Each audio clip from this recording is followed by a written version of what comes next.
இன்றைக்கி நம்ம இந்த வீடியோவில் ரொம்பவே சூப்பரான அதுவும் ரொம்பவே ஹெல்த்தியான ஒரு நியூட்டெல்லா ரெசிபி எப்படி பண்ணுறதுன்னு பார்க்க போகிறோம். நம்ம சேனலில் ஆல்ரெடியே வேர்க்கடலை யூஸ் பண்ணி எப்படி நியூட்டெல்லா ரெசிபி பண்ணணும்னு சொல்லிட்டு நான் ஆல்ரெடியே முன்னாடி நம்ம வீடியோவில் போஸ்ட் பண்ணியிருக்கேன். உங்களுக்கு ரொம்பவே காஸ்ட் எஃபெக்டிவாக இந்த ரெசிபி வேணும் அப்படின்னா நீங்கள் தாராளமாக அந்த ரெசிபி ட்ரை பண்ணிக்கலாம். நான் இந்த நியூட்டெல்லா ரெசிபியை ரொம்பவே சூப்பராக ரொம்பவே ஹெல்த்தியான முறையில் நான் ஒயிட் சுகர் எதுவுமே ஆட் பண்ணாமல் இந்த ரெசிபி நான் பண்ணியிருக்கேன்.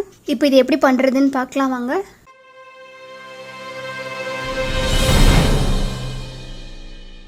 நான் ரொம்பவே கொஞ்சமான குவான்டிட்டி தான் பண்ணிக்க போகிறேன். இந்த நியூட்டெல்லா ரெசிபி நான் பாதாம் யூஸ் பண்ணி பண்ணிக்க போகிறேன். அரை கப் அளவுக்கு பாதாம் நான் எடுத்திருக்கேன். இதை நல்லா ஒரு கடாயை சூடு பண்ணிவிட்டு இந்த பாதாமை நல்லா நம்ம வறுத்து எடுக்கணும். அடுப்பை நல்லா மீடியம் ஃப்ளேமுக்கு வச்சுக்கோங்க. நல்லா மிதமான சூட்டில் நல்லா வறுத்து எடுக்கணும். நீங்கள் நல்லா வறுக்கவே அந்த பாதாம் நல்லா வறுபட்டு அதோட ஸ்மெல் நமக்கு லைட்டாக ஸ்டார்ட் ஆக ஆரம்பிக்கும். நல்லா ஸ்மெல் வந்ததையும் அந்த பாதாம்னுடைய எட்ஜஸ் எல்லாம் பார்த்தீங்கன்னா லைட்டாக கருப்பு கலரில் சேஞ்ச் ஆகிருக்கும். அந்த ஸ்டேஜில் நம்ம அடுப்பை ஆஃப் பண்ணிவிட்டு ஒரு பிளேட்டுக்கு மாற்றிக்கலாம். ஒரு பிளேட்டுக்கு மாற்றிட்டு இதை நல்லா ஆற வச்சு எடுத்துக்கணும். நீங்கள் டைரெக்டாக மிக்ஸி ஜாரில் போட்டு அரைக்க ஆரம்பிக்கக்கூடாது. இந்த பாதாம் நல்லா ஆறணும். ஸோ நல்லா ஆறிட்ட பிறகு ஒரு மிக்ஸி ஜாரில் ஆட் பண்ணிக்கணும். ஆட் பண்ணிவிட்டு இதை நம்ம மீடியம் ஸ்பீடில் வச்சு நல்லா அரைக்க ஆரம்பிச்சிடலாம். இப்போ பாருங்கள், நான் நல்லா ஒரு ஸ்பீடில் வச்சு நல்லா அரைச்சி எடுத்துக்கிட்டேன். ஸோ இப்போ ஸ்டார்டிங்கில் பார்த்தீங்க அப்படின்னா உங்களுக்கு நல்லா பவுடர் மாதிரி கிடைக்கும். ஸோ அரைக்க என்ன ஆகும்னா நல்லா அந்த பாதாம்லேருந்து எண்ணெய் விட ஆரம்பிச்சிடும். எண்ணெய் விட்டு மிக்ஸி ஜாரினுடைய எட்ஜில் போய் நல்லா ஒட்டிக்கும். ஒரு முறையும் நம்ம இந்த மாதிரி எடுத்து விட்டு நல்லா அரைக்கணும். பாருங்க, இப்போ பார்த்தீங்க அப்படின்னா கொஞ்சமாக நல்லா எண்ணெய் விட்டு வர ஆரம்பிச்சிருச்சு. இந்த ஸ்டேஜில் நம்ம ஒரு டேபிள் ஸ்பூன் அளவுக்கு எண்ணெய் ஆட் பண்ணிக்கணும். நார்மலாக நீங்கள் ரீஃபைண்ட் ஆயில் ஆட் பண்ணுறதா இருந்தாலுமே ஆட் பண்ணிக்கலாம். இல்லை நீங்கள் ஒரு டேபிள் ஸ்பூன் அளவுக்கு நல்ல மணமாக நெய் கூட நீங்கள் ஆட் பண்ணிக்கலாம். அது உங்களோட விருப்பம். இல்லை நீங்கள் ஒரு டேபிள் ஸ்பூன் நல்லா உருக்குன வெண்ணெய் கூட நீங்கள் இதுலேயே ஆட் பண்ணிக்கலாம். நான் நார்மலாக சமையலுக்கு யூஸ் பண்ணுற எண்ணெய் ஆட் பண்ணியிருக்கேன். ஸோ இதில் ஒரு டேபிள் ஸ்பூன் அளவுக்கு எண்ணெய் ஆட் பண்ணிவிட்டு இதை நல்லா அரைச்செடுக்கணும். ஸோ இப்போ அரைக்கும் போதே உங்களுக்கு தெரிஞ்சிருக்கும். அதை நல்லா பாருங்கள் எவ்வளோ ஸ்மூத்தாக இருக்குது அப்படின்னு. இந்த ஸ்டேஜில் ஒரே ஒரு டேபிள் ஸ்பூன் அளவுக்கு கொக்கோ பவுடர் ஆட் பண்ணிக்கணும். கொக்கோ பவுடர் ஆட் பண்ணிவிட்டு இது கூட நான் ஒரு 1/4 கப் அளவுக்கு வெல்லம் ஆட் பண்ணிக்க போகிறேன். இந்த வெல்லம் நம்ம சேர்த்து செய்யும் போது நியூட்டெல்லாவோட டேஸ்ட் பார்த்தீங்க அப்படின்னா ரொம்பவே சூப்பராக ரொம்பவே அல்டிமேட்டாக இருக்கும்.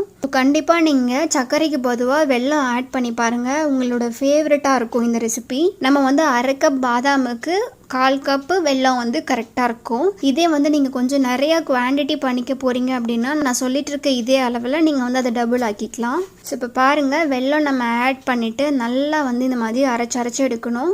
ஓரங்களில் ஒட்டும் போது அதை எடுத்து விட்டு அரைக்கணும். வெல்லம் நல்லா அரைப்பட்ட பிறகு நம்ம இதிலேயே இன்னொரு டேபிள் ஸ்பூன் எண்ணெய் ஆட் பண்ணிக்கணும். ஸோ இப்போ பாருங்கள், ரொம்பவே சூப்பராக நியூட்டெல்லா நமக்கு ரெடியாக இருக்குது. கடைசியாக நல்ல ஒரு ஃப்ளேவருக்காக இதிலே ஒரு டீஸ்பூன் அளவுக்கு நான் வெண்ணிலா எசன்ஸ் ஆட் பண்ணிக்க போகிறேன். இது ஆப்ஷனல் தான். இருந்துச்சு அப்படின்னா நீங்களும் ஆட் பண்ணிக்கோங்க. இல்லை அப்படின்னா நீங்கள் தாராளமாக ஸ்கிப் பண்ணிக்கலாம். ஸோ எசன்ஸ் நான் ஆட் பண்ணிவிட்டு இதை லைட்டாக அரைச்சி எடுத்துக்க போகிறேன். ஸோ இப்போ அவ்வளோதாங்க, ரொம்பவே சூப்பரான நியூட்டெல்லா ரெசிபி நம்ம வீட்டிலே பண்ணியிருக்கோம்.